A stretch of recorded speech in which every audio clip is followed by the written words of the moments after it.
Welcome. It is a pleasure to have you here as we explore a fascinating and often misunderstood aspect of human psychology. Have you ever wondered why some people seem to have an effortless pull over others? Why certain individuals can enter a room and, without saying much, command the attention and even the devotion of everyone present? We often call this charisma or charm, but the truth is often more calculated and strategic than we realize.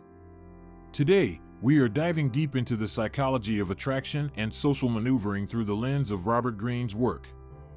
The main purpose of this book is to pull back the curtain on the subtle art of the seduction. It isn't just about romance, it is about the ultimate form of power, the ability to make people move in the direction you want them to, not through force or coercion, but by making them want to follow you. There are a few high-level ideas that we will cover as we progress. First, you will learn that seduction is a process of psychology, not beauty or wealth. It is about playing on the minds and emotions of others. Second, we will look at the different seducer types, the specific personas people adopt to draw others in. And third, we will explore this seductive process, which is a series of stages designed to break down resistance and create a sense of intense psychological attachment. By the end of this summary, you will see the world a bit differently. You will start to recognize these patterns in history, in politics, and in your daily interactions. It's about understanding the deep-seated human needs for adventure, mystery, and validation. This is a journey into the darker, more strategic side of human nature, and I think you'll find it incredibly enlightening. If you enjoy this deep dive into human behavior, please take a moment to like, share, and subscribe to help us bring you more content like this. Main summary: the strategic mechanics of attraction. The essence of seduction, as presented in this work, is based on the idea that we all have a natural resistance to being influenced. We have our guards up. To bypass these guards, one must move slowly and indirectly. Seduction is a game of psychology where the goal is to lead a person to a point where they no longer want to resist. It is a form of soft power that focuses on the victim's needs, insecurities, and desires rather than the seducer's own ego. The 9 seducer characters. The first core concept we must understand is that every successful seducer adopts a specific persona that targets a particular human void. These aren't just personality types, they are strategic masks. The Siren, this character represents the ultimate fantasy of male desire. The Siren uses a powerful physical presence combined with an air of detachment. By projecting an image of pure pleasure and intense femininity, she offers a release from the mundane burdens of daily life. The Rake is the female equivalent's counterpart, targeting the repressed desires of women. He is often unstable, unfaithful, and dangerous, but it is precisely this bad boy image that offers an escape from the boredom of a conventional relationship. The Ideal Lover, this persona is a mirror. They look for what a person is missing in their life, perhaps a sense of adventure or a need for intellectual validation, and they become that missing piece. They represent the ideal that the target has always dreamed of. The Dandy plays with gender roles and social expectations. They are often elegant, nonconformist, and slightly ambiguous. Their power lies in their radical independence and their refusal to be categorized, which makes them incredibly intriguing. The Natural, this type taps into the nostalgia we have for childhood. They are honest, spontaneous, and seemingly defenseless. By acting with a sense of innocence, they disarm the target's suspicions and make the target want to protect them. The Coquette is the master of the push and pull. They are experts at being hot and cold, offering hope one minute and withdrawing it the next. This creates a cycle of pursuit in the target, who becomes obsessed with winning back the coquette's favor. The Charismatic, this type possesses an intense inner confidence. They often have a purpose or a vision that is larger than life. People are drawn to them because they want to share in that sense of certainty and power. The Star is ethereal and distant. They project an image of perfection and mystery, much like a movie star. They allow others to project their own fantasies onto them, remaining just out of reach to maintain their allure. Understanding these types is crucial because seduction begins with knowing your own natural strengths and choosing a mask that fits the victim's specific psychological gaps. Now we move to the next point, which transitions from the identity of the seducer to the specific types of people who are most susceptible to these tactics. The anti-seducer and the victim types. While the seducer characters represent how one should act, the anti-seducer represents everything one should avoid. Anti-seducers are people who are insecure, self-absorbed, and blunt. They lack the ability to play the game of indirection. They are too eager to please, too critical, or too predictable. They kill the mystery and the tension that seduction requires. Recognizing the traits of the anti-seducer, such as being stingy, talkative, or overly moralistic, is the first step in ensuring your own influence isn't sabotaged by your own ego. Equally important is identifying the victim. Not everyone is susceptible to the same approach. The book argues that successful seducers are like hunters who choose their prey carefully. The ideal victim is someone who feels a void. This could be a person who is bored, someone who feels unappreciated, or someone who is overly serious and needs a sense of play.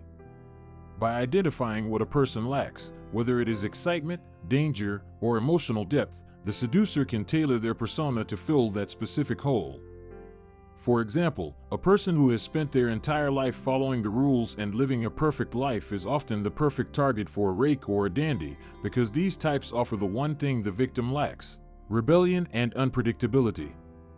Now we move to the next point, where we shift from the who to the how, the actual step-by-step process of the seductive campaign. The seductive process, breaking down resistance.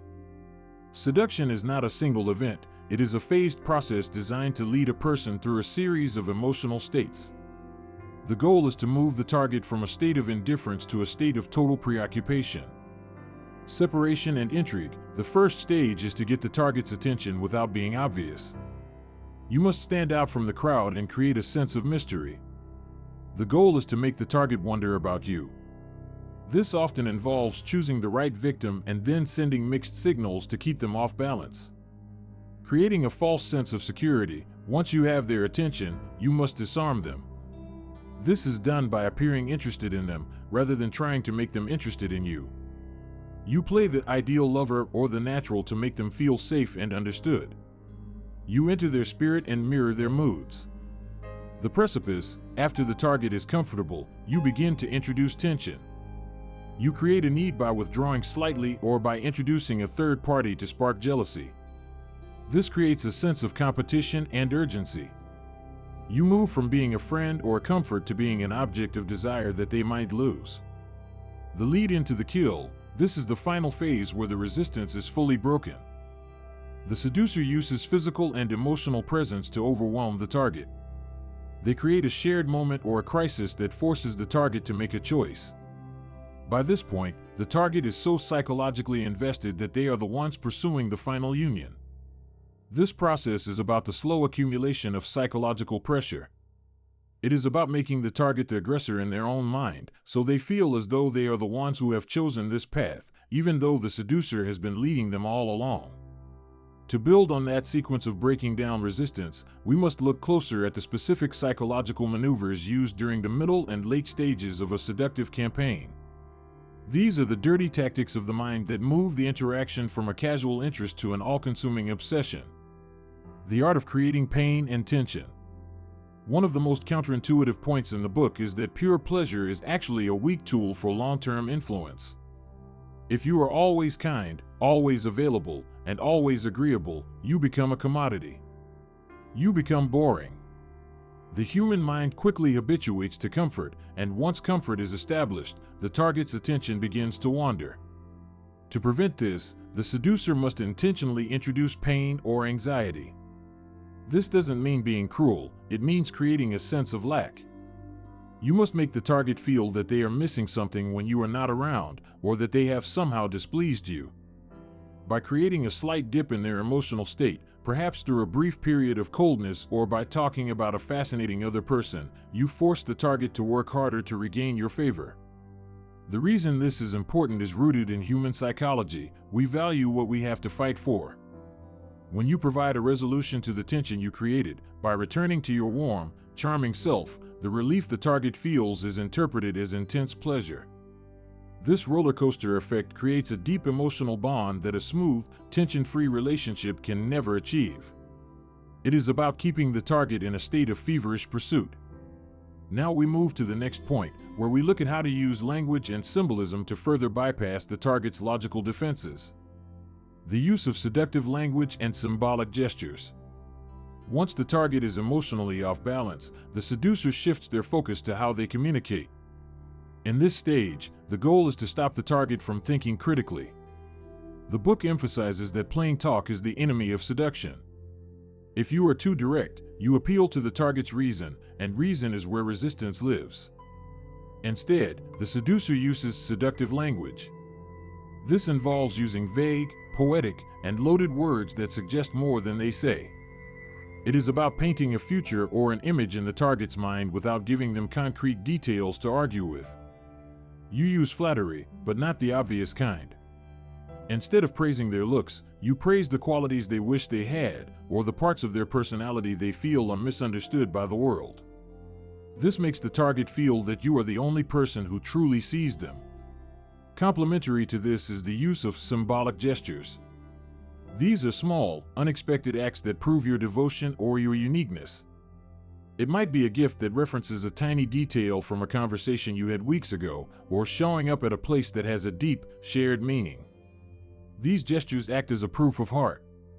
They suggest a level of depth and obsession that bypasses the target's logic and hits them directly in their emotions.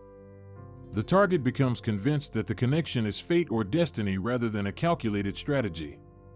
Now we move to the next point, which deals with the final stages of the process, moving from the psychological to the physical and managing the aftermath. The death blow and the management of the aftermath. Every seductive campaign eventually reaches a tipping point where the psychological tension must be released through action. This is what the book refers to as the climax or the move for the kill. However, many people fail at this stage because they become too hesitant or too aggressive. The key, according to the text, is to create a situation where the target feels they have no choice but to surrender. This is often done by creating a crisis or a moment of high emotion where the target's defenses are at their absolute lowest. The seducer must act with total confidence and a touch of boldness. If you have done the groundwork correctly, creating the intrigue, mirroring their spirit, and introducing the necessary tension, the target will actually be waiting for you to take control. They want the release of the tension you have built up over the previous weeks or months. But what happens after the surrender? This is where many seductions turn into disasters. The book warns that the greatest danger after a successful seduction is stagnation. Once the mystery is gone and the target is won, the seducer often lets their mask slip. They become predictable, and the target's boredom returns. To maintain power, the seducer has two choices: either they must restart the process by introducing new mysteries and new tensions to keep the target hooked, or they must sacrifice the relationship, ending it at its peak so that they remain an idealized, haunting memory in the target's mind forever. The goal is to never allow the victim to see you as a mere human being with flaws and mundane habits. You must remain a myth in their life story. To truly master the mechanics of this psychological game, we have to look at the soft tactics of seduction, the ones that don't look like tactics at all. These are the subtle ways a seducer infiltrates the target's everyday life until they become the sun around which the target's world revolves. Entering the target's spirit, the art of mirroring. One of the most effective ways to lower someone's guard is to become their double. This is the core of the concept of entering their spirit. Most of us go through life feeling misunderstood and somewhat isolated. We are trapped in our own heads. When we meet someone who seems to share our exact values, our moods, and our tastes, it feels like a miraculous connection. The seducer does not do this by accident. They carefully observe the target to understand their inner weather. If the target is in a melancholy mood, the seducer doesn't try to cheer them up with aggressive positivity. Instead, they join them in that silence. If the target is excited about a niche hobby, the seducer becomes an avid student of that same interest. This is not about being a yes man, it's about making the target feel that, for the first time, they are not alone. By mirroring the target, you create a deep sense of psychological comfort. The target begins to trust you implicitly because they feel they are looking at a version of themselves. Once that trust is established, the roles can slowly be reversed. Because you have entered their spirit, you now have the power to lead them wherever you want, and they will follow because they feel they are simply following their own impulses. Now we move to the next point, where we examine the strategic use of absence and the power of the withdrawn shadow. The power of absence in creating a need. As the seduction progresses, there is a dangerous moment where the target can become saturated with your presence. When you are always there, the mystery begins to fade. To combat this, the seducer must master the art of the strategic withdrawal. Just when the target is starting to get used to you, just when they are expecting your call or your visit, you must disappear. You don't give a clear reason. You simply become unavailable. This creates a vacuum in the target's life. In your absence, their imagination takes over. They begin to wonder where you are, who you are with, and why you have pulled away. This silence is often more powerful than any words you could speak. It forces the target to reseduce you in their own mind. They start to remember only your best qualities and the most exciting moments you've shared. By pulling back, you turn yourself into a phantom, something that haunts their thoughts. When you finally reappear, the joy they feel at your return reinforces their dependency on you. You have effectively proven to them that their life is significantly less interesting when you aren't in it. Now we move to the next point, focusing on the role of infantile traits and the appeal of the regression. Tapping into childhood, the regression. Deep down, almost every adult carries a secret longing to return to the innocence and lack of responsibility of childhood. The book points out that we are all repressed children. A master seducer knows how to tap into this by using what are called infantile traits. This is why characters like The Natural are so effective. By acting with a certain level of spontaneity, playfulness, or even a bit of clumsiness, you trigger a parental or protective instinct in the target. You encourage them to drop their adult seriousness and join you in a world of play.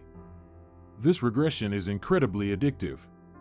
When a target is with a seducer who facilitates this, they feel a sense of liberation from the heavy burdens of their adult life, their jobs, their bills, and their social status. By creating a shared world of secret jokes and childish adventures, you isolate the target from the rest of the world. You become the only person who allows them to be their true, unmasked self. This creates a bond of secrecy and intimacy that is very difficult for a third party to break. You aren't just a lover or a friend, you become a sanctuary. To further deepen the target's emotional investment, the seducer must understand that attraction is not just about being liked, it is about being an object of intense curiosity. This leads us to one of the most sophisticated tools in the seductive arsenal, the management of one's own public perception and the use of external social pressure. The power of triangulation and social validation. Humans are social creatures, and we rarely decide what we want in a vacuum. We are deeply influenced by what others desire. The book introduces the concept of triangulation as a way to manufacture value. If you appear too available or if it seems that no one else is interested in you, your value in the eyes of the target remains stagnant. However, the moment the target perceives that you are desired by others, your allure skyrockets. This is the psychological principle of social proof. A seducer uses triangulation by subtly letting it be known that they have other admirers or that they are part of a vibrant social circle. It creates a sense of competition. The target begins to feel that they must wing you. This shifts the power dynamic. Instead of you pursuing the target begins to pursue you to validate their own worth. By creating a halo of desire around yourself, you become a prize. This doesn't require overt flirting with others, which can sometimes backfire by making you look desperate for attention. Instead, it is about maintaining an air of being in demand. When the target sees that you are a person of interest to the world at large, their own desire is validated and intensified. They want what everyone else wants. Now we move to the next point, where we explore the strategic use of the mixed signal to keep the target's mind in a state of constant activity. The art of the mixed signal, maintaining the shadow. One of the greatest enemies of seduction is predictability. Once a target feels they have figured you out, the game is effectively over. The mind relaxes, and the spark of intrigue dies. To prevent this, a seducer must master the art of being inconsistent. The book explains that you should never be just one thing. If you are known for being intellectual and serious, you must occasionally show a flash of wild, impulsive behavior. If you are known for being tough and independent, you must show a moment of sudden, startling vulnerability. These mixed signals create a sense of depth and complexity. The target's mind will naturally try to resolve the contradiction. They will spend hours analyzing your behavior, trying to find the real you. As mentioned earlier, this mental preoccupation is the very definition of falling in love or becoming obsessed. By remaining a moving target, you ensure that you are never fully captured. You stay in the target's thoughts because you are a puzzle that they can never quite solve. This keeps the seductive tension alive long after the initial meeting. Now we move to the next point, focusing on the concept of the moral barrier and how to use the target's own conscience against them. Transgression and the allure of the forbidden. There is a dark side to human desire that is often ignored. We are naturally drawn to what is forbidden.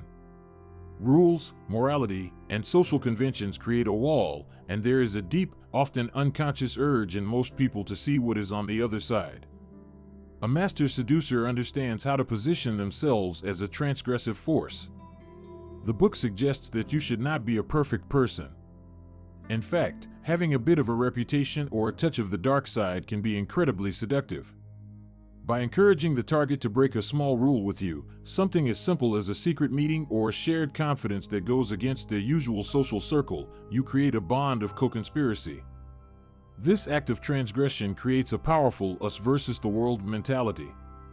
You aren't just a person they are dating or talking to, you are the person who led them into a new, more exciting world. This sense of shared guilt or naughtiness acts as a powerful glue. It bypasses the target's moral defenses and connects with their more primitive, adventurous self. You become their escape from the moral and boring reality they live in every day. To truly understand how these psychological maneuvers culminate, we must examine the final stages of the seductive campaign. This is where the seducer shifts from psychological preparation to physical and emotional surrender. It is a transition from the mind to the senses. The sensual labyrinth, overwhelming the senses.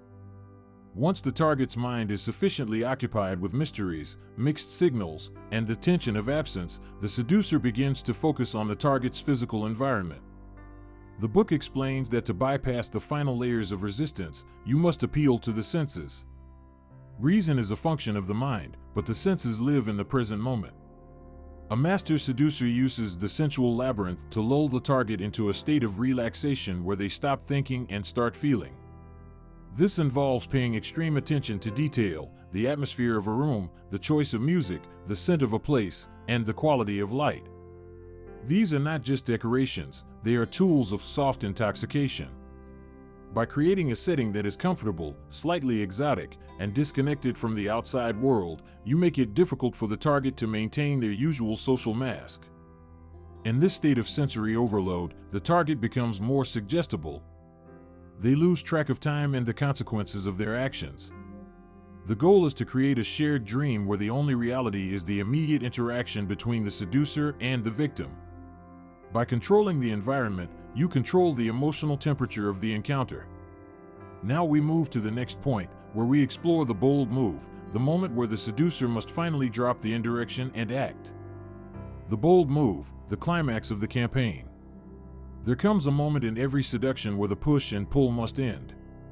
If you wait too long, the tension becomes stale, and you risk falling into the friend zone or simply becoming a source of frustration. The book teaches that once the victim is primed, once they are hovering at the edge of surrender, the seducer must take the initiative with a bold move. This move is a sudden change in pace. Throughout the campaign, you have been indirect, subtle, and perhaps even a bit distant. The bold move is the opposite. It is direct, confident, and physical. It is designed to startle the victim out of their last remnants of doubt. Because you have already broken down their defenses through the previous phases, this sudden directness is usually welcomed as a relief. The victim wants to be overpowered, metaphorically, so that they don't have to take the responsibility for the surrender themselves. A successful bold move requires perfect timing. If done too early, it feels like an assault and triggers the victim's defenses. If done too late, it feels desperate. But when done at the peak of the emotional roller coaster you have built, it acts as the final resolution to the story you have been writing in the victim's mind. Now we move to the next point, where we address the dangers of the post-seduction phase and how to maintain the power you have gained. Disenchantment and the art of the graceful exit, or reseduction. The most dangerous moment in any seduction is the morning after, not necessarily in a literal sense, but the period following the successful capture of the target. This is the stage of disenchantment. Once the target has surrendered, the mystery is gone. The myth you created is at risk of being replaced by the mundane reality of your human flaws. The book warns that many seducers become lazy at this point. They stop mirroring, they stop creating tension, and they become predictable. This is when the victim begins to wake up and see the strings behind the performance. To prevent this, a seducer must either keep the game going or know when to leave. Reseduction. To keep a person long-term, you must constantly reinvent yourself. You must introduce new seducer characters or create new crises that require you to rescue the target again. You must never let the target feel they fully own you. The sacrifice, sometimes, the most powerful move is to end the relationship while it is still at its peak. By leaving before the disenchantment sets in, you remain a haunting, idealized figure in the victim's mind for the rest of their life. You become the one who got away, a ghost that every future partner of theirs will be compared to. Ultimately, seduction is about the management of illusions. Whether you stay or go, you must ensure that the illusion remains intact. As we wrap up our journey through these complex psychological landscapes, it is important to reflect on what this study of influence really tells us about ourselves. This work is not merely a manual for manipulation, it is a deep dive into the vulnerabilities and desires that make us human. We have explored how the play of presence and absence, the use of masks, and the strategic management of tension can bypass the logical mind to speak directly to the emotions. The core takeaway is that we are all, to some extent, looking to be seduced. We all crave a break from the mundane, a sense of being understood, and the thrill of the chase.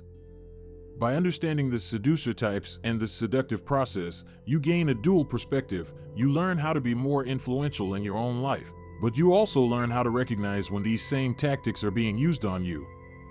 This awareness is perhaps the greatest form of protection. Mastery of these concepts requires a shift in how you view social interactions.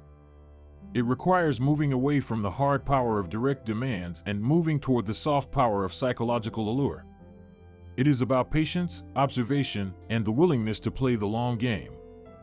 Whether you use these insights to improve your personal relationships, your professional standing, or simply to better understand the world around you, the lessons are clear. The most powerful person in the room is often the one who says the least but understands the most about human nature. Thank you for spending this time with me today. It has been a pleasure to guide you through these intricate ideas. If you found this summary helpful and want to explore more deep dives into the psychology of power and success, remember to like, share, and subscribe. Until next time, stay curious and keep observing.